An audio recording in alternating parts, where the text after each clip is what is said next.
Well, it's the movie North Korea doesn't want you to see, but now it's heading to movie theaters all across America. Sony is going to release the movie The Interview. After all, it comes out tomorrow, Christmas Day. William Jeunesse is live on the West Coast. First they were going to release it, then they weren't. Now they're going to again.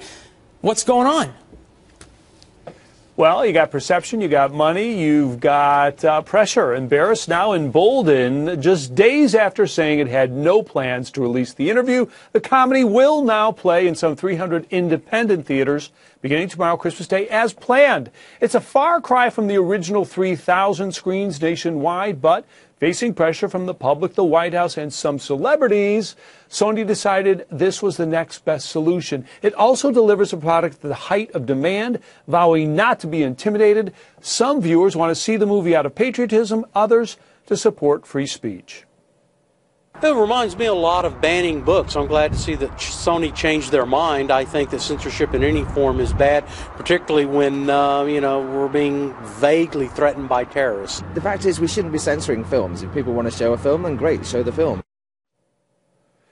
Now, Sony just restarted its promotion campaign, releasing the trailer online to compete with other releases. It's not going to make the $25 million this weekend as hoped or in the originally, but it will get this controversial monkey off their back, and the studio, Leland, can move on.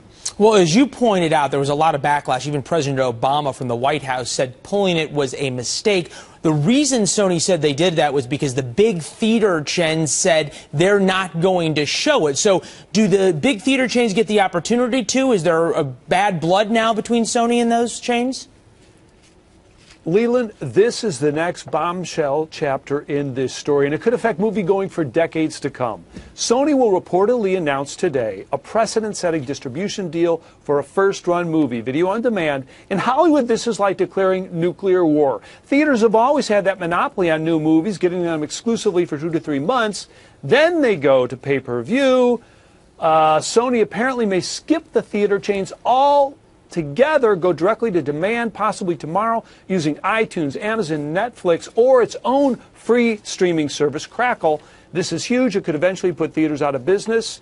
As for that threat of North Korea hackers that they would disable or attack theaters per se, apparently that is now a risk some distributors are willing to take, as well as the theaters. There may be some increased security around those. We know the FBI has been told all the theaters that are getting the movie. Leland? Well, we'll keep seeing how this plays out. Every day there's a new saga, and you've been covering it as well. William Jeunesse live in Los Angeles. Thanks, William.